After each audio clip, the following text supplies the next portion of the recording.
ಧನಸ್ಸು ರಾಶಿ, ಅತಿಯಾದಂತಹ ಯೋಚನೆಗಳು ನಿಮ್ಮನ್ನು ತಗ್ಗಿಸುವಂಥದ್ದು, ಕುಗ್ಗಿಸುವಂಥದ್ದಾಗುತ್ತೆ. ಆದ್ದರಿಂದ ಅನಗತ್ಯವಾದಂತಹ ಯೋಚನೆಗಳು ಬೇಡ.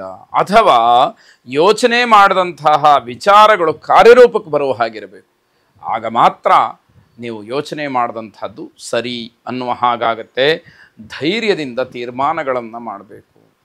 ಯಾವುದೋ ಒಂದು ನಿರ್ಧಾರ ಆಗಬೇಕಾಗಿರುತ್ತೆ, ಹೆದರ್ಕೊಂಡು ಸುಮ್ಮನೆ ಕೂತ್ಬಿಟ್ರೆ ಆ ಕೆಲಸ ಆಗೋದೇ ಇಲ್ಲ, ಆ ತೀರ್ಮಾನವೇ ಆಗೋದಿಲ್ಲ ಅಂತಾದಾಗ ಪ್ರಯೋಜನವಾದರೂ ಏನು ಅನ್ನುವಂಥದ್ದು ಪ್ರಶ್ನೆಯಾಗುತ್ತೆ. ನಿಮ್ಮ ಭವಿಷ್ಯದ ಬಗ್ಗೆ ಉತ್ಸಾಹ ಇರಲಿ. ಬೇರೆಯವರಿಗೆ ಯಾರಿಗೆ ಏನು ಮಾಡದೇ ಇದ್ದರೂ ಪರವಾಗಿಲ್ಲ, ನೀವು ನಾಳೆಯ ದಿನ ಚೆನ್ನಾಗಿರಬೇಕು, ಭವಿಷ್ಯ ಉಜ್ವಲವಾಗಿರಬೇಕು ಅನ್ನುವ ವಿಚಾರದ ಬಗ್ಗೆ ಉತ್ಸಾಹ ಇರಲಿ. ಅಯ್ಯೋ ನಂದಿಷ್ಟೇ ಅಂತ ಹೇಳಿ ಕೊರಗ್ತಾ ಇದ್ದರೆ ಭಗವಂತ ಒಂದು ವೇಳೆ ಆ ಸಮಯಕ್ಕೆ ಸರಿಯಾಗಿ ಅಸ್ತು ಅಂತ ಹೇಳಿಬಿಟ್ರೆ ಜೀವನ ಪೂರ್ತಿ ಹಾಗೇ ಆಗೋಗ್ಬಿಡುತ್ತೆ. ಅದು ಆಗಬಾರ್ದು ಅನ್ನುವಂಥದ್ದು ಕಳಕಳಿ. ಮನೆಯಲ್ಲಿ ಶೀತಲ ಸಮರ ಇರುತ್ತೆ. ಮನೆಯಲ್ಲಿ ಏನೋ ಗಲಾಟೆ, ಈ ಕೋಲ್ಡ್ ವಾರ್ ಅಂತ ಹೇಳ್ತೀವಲ್ಲ, ಹೊರಗಿನವರಿಗೆ ಅದು ಗೊತ್ತಾಗೋದಿಲ್ಲ, ಮನೆಯಲ್ಲಿ ಜಗಳ ತಪ್ಪಿದ್ದಲ್ಲ. ಈ ರೀತಿಯ ವಾತಾವರಣ, ಅವಕಾಶಗಳು ಕೈತಪ್ಪತಕ್ಕಂತಹ ಸಾಧ್ಯತೆಗಳಿರುತ್ತೆ. ಯಾವುದೋ ಒಂದಕ್ಕೆ ಪ್ರಯತ್ನ ಮಾಡ್ತಾ ಇರ್ತೀರಿ, ಸಕಾಲಕ್ಕೆ ಸರಿಯಾದಂತಹ ರೀತಿಯಲ್ಲಿ ಆ ಪ್ರಯತ್ನಗಳು ನಡೀಲಿಲ್ಲ ಅಂತಾದಾಗ ಅಂತಹ ಅವಕಾಶಗಳು ತಪ್ಪಿ ಹೋಗುತ್ತೆ. ಮತ್ತೆ ಅದು ಸಿಕ್ಕತ್ತೆ ಅಂತ ಹೇಳುವಂಥದ್ದು ಕಷ್ಟ ಸಾಧ್ಯವಾದೀತು. ಮಕ್ಕಳಿಂದ ಎಲ್ಲ ರೀತಿಯ ಸಹಕಾರ ಸಿಕ್ಕತ್ತೆ. ಮಕ್ಕಳು ನಿಮ್ಮ ಬಗ್ಗೆ ಒಳ್ಳೆಯ ಅಭಿಪ್ರಾಯವನ್ನು ಇಟ್ಕೊಂಡಿರ್ತಾರೆ, ಅದನ್ನು ಉಳಿಸ್ಕೊಳ್ತಕ್ಕಂತಹ ಪ್ರಯತ್ನ ನಿಮ್ಮದು ಆಗಬೇಕು ಅನ್ನುವಂಥದ್ದು. ನವಗ್ರಹರನ್ನು ವಿಶೇಷವಾಗಿ ಪ್ರಾರ್ಥನೆ ಮಾಡಿ ಶುಭವಾಗುತ್ತೆ. ಮಕರ ರಾಶಿ, ಎಲ್ಲ ವಿಷಯಗಳಲ್ಲೂ ಕೂಡ ಬುದ್ಧಿವಂತಿಕೆಯಿಂದ ವರ್ತಿಸಿ. ಆದರೆ ಬುದ್ಧಿವಂತಿಕೆ ಇದೆ ಅಂತ ಹೇಳಿ ವಾದ ಮಾಡೋದಕ್ಕೆ ಹೋಗಬೇಡಿ.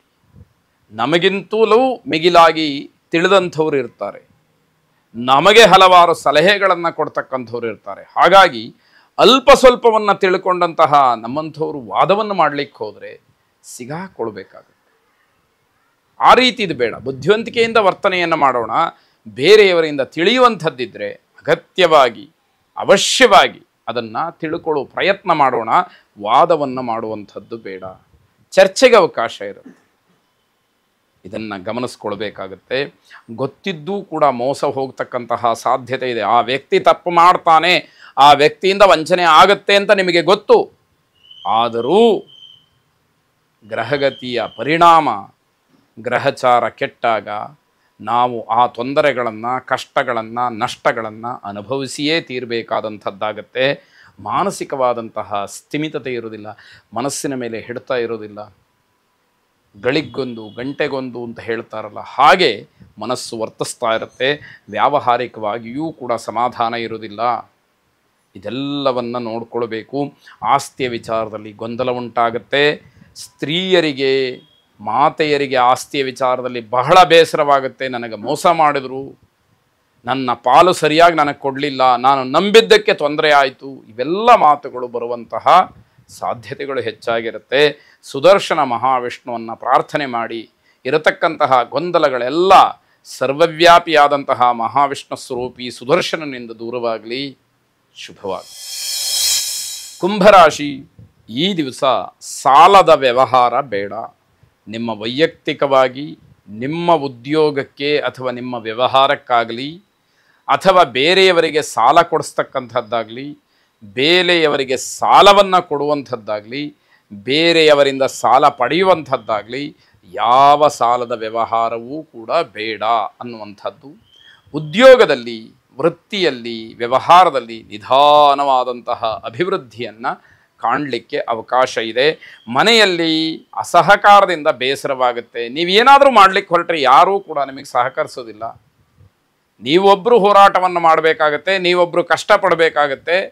ಯಾರ ಸಹಾಯ, ಪ್ರೋತ್ಸಾಹ ನಿಮಗೆ ದೊರೆಯದೇ ಇರತಕ್ಕಂಥದ್ದು. ಬೇರೆ ಬೇರೆ ವಿಚಾರಗಳಲ್ಲಿ ಆಸಕ್ತಿ ಬರುತ್ತೆ. ಮಾಡ್ತಾ ಇರತಕ್ಕಂತಹ ಕೆಲಸವನ್ನು ಬಿಟ್ಟು, ಮಾಡುವಂತಹ ವೃತ್ತಿಯನ್ನು ಬಿಟ್ಟು ಬೇರೆ ಏನಾದರೂ ಮಾಡಬೇಕು ಅನ್ನುವಂತಹ ಭಾವನೆ ಮನಸ್ಸಿನಲ್ಲಿ ಮೂಡುತ್ತೆ. ಅವಶ್ಯವಾದಂತಹ ಖರ್ಚಿಗೂ ಕೂಡ ಪರದಾಡಬೇಕಾಗತ್ತೆ. ಯಾವುದೋ ಒಂದು ಸಾಮಾನ್ಯವಾದಂತಹ ಖರ್ಚಿದ್ದಾಗ ಅದಕ್ಕೂ ಹಣದ ವ್ಯವಸ್ಥೆ ಆಗದಲೇ ಕಷ್ಟಪಡಬೇಕಾದಂಥದ್ದು. ಶತ್ರು ಕಾಟದಿಂದ ನೋವನ್ನು ಅನುಭವಿಸಬೇಕಾಗತ್ತೆ. ವಿರೋಧಿಗಳು ನಿಮಗೆ ಮಾನಸಿಕವಾಗಿ ಹಿಂಸೆಯನ್ನು ಕೊಡ್ತಕ್ಕಂಥದ್ದು, ಬಂಧುಗಳಿಂದ ಅಸಹಕಾರ, ಹಿನ್ನಡೆ ಇವೆಲ್ಲವನ್ನು ನೋಡಬೇಕಾಗುತ್ತೆ. ಯಾವ ನೆಂಟರಿಷ್ಟರೂ ಕೂಡ ನಿಮಗೆ ಸಹಕರಿಸೋದಿಲ್ಲ, ನಿಮ್ಮನ್ನು ಪ್ರೋತ್ಸಾಹ ಮಾಡೋದಿಲ್ಲ, ನಿಮ್ಮನ್ನು ಉತ್ತೇಜಿಸೋದಿಲ್ಲ. ಹೀಗೆ ತೊಂದರೆಗಳಾಗುವಂಥದ್ದು ಸಾಲು ಸಾಲಾಗಿರುತ್ತೆ. ಅಯ್ಯಪ್ಪ ಸ್ವಾಮಿಯನ್ನು ಪ್ರಾರ್ಥನೆ ಮಾಡಿ, ಶುಭವಾಗಿ. ಕೊನೆಯದಾಗಿ ಮೀನರಾಶಿ, ಸಮಾಜದಲ್ಲಿ ಹೆಸರನ್ನು ಮಾಡ್ತೀರಿ, ಒಳ್ಳೆಯ ವ್ಯಕ್ತಿ ಅಂತ ಹೇಳಿ ಅನ್ನಿಸ್ಕೊಳ್ತೀರಿ, ಆದರೆ ಮನೆಯಲ್ಲಿ ಮಾತ್ರ ಸಮಾಧಾನ ಇಲ್ಲ. ಮನೆಯವರಿಗೆ ನೀವು ಅಂದರೆ ಅಷ್ಟಕ್ಕಷ್ಟೇ ಅನ್ನುವ ಭಾವನೆ ಬಹಳ ಸ್ಪಷ್ಟವಾಗಿ ವ್ಯಕ್ತವಾಗ್ತಕ್ಕಂತಹ ದಿವಸ. ನಿಮ್ಮ ಶಿಸ್ತಿಗೆ ಕೆಲವೊಂದಷ್ಟು ವಿಚಾರಗಳು ಅಡ್ಡಿ ಬರಬಹುದು, ಅದನ್ನು ಗಮನಿಸ್ಕೊಳ್ಳಿ. ಹಾಗೆ ಮಕ್ಕಳಿಂದ ಶುಭವಾರ್ತೆಯನ್ನು ಕೇಳ್ತೀರಿ, ಅದು ಸಮಾಧಾನವಾಗುತ್ತೆ. ಹಣದ ವಿಚಾರವಾಗಿ ಸಮಾಧಾನಕರವಾದಂತಹ ದಿವಸ. ದುಡ್ಡು ಕಾಸಿನ ವಿಚಾರದಲ್ಲಿ ಯಾವುದೇ ರೀತಿಯ ಬೇಸರವಾಗಲಿ ಅತೃಪ್ತಿಯಾಗಲಿ ಇಲ್ಲದೇ ಇರತಕ್ಕಂಥದ್ದು. ಹಿರಿಯರ ಆಶೀರ್ವಾದವನ್ನು ಪಡ್ಕೊಳ್ಳಿ. ನಿವೃತ್ತ ನೌಕರರಿಗೆ ಹೊಸ ಹೊಸ ಯೋಜನೆಗಳಿಂದ ಒಂದಷ್ಟು ಹಣ ಖರ್ಚಾಗಬಹುದು. ಬೇರೆ ಬೇರೆ ಯೋಜನೆಗಳು ಮನಸ್ಸಿಗೆ ಬರುತ್ತೆ, ಅದರಂತೆ ನಡ್ಕೊಳ್ಬೇಕು ಅಂತಾದಾಗ, ಆ ರೀತಿಯಲ್ಲಿ ವ್ಯವಸ್ಥೆಯನ್ನು ಮಾಡಿಕೊಳ್ಬೇಕು ಅಂತಾದಾಗ ಹಣ ಖರ್ಚಾಗುವಂಥದ್ದು ಸಹಜ. ಮಹಾಲಕ್ಷ್ಮಿಯನ್ನು ವಿಶೇಷವಾಗಿ ಪ್ರಾರ್ಥನೆ ಮಾಡಿ, ಶುಭವಾಗಿ.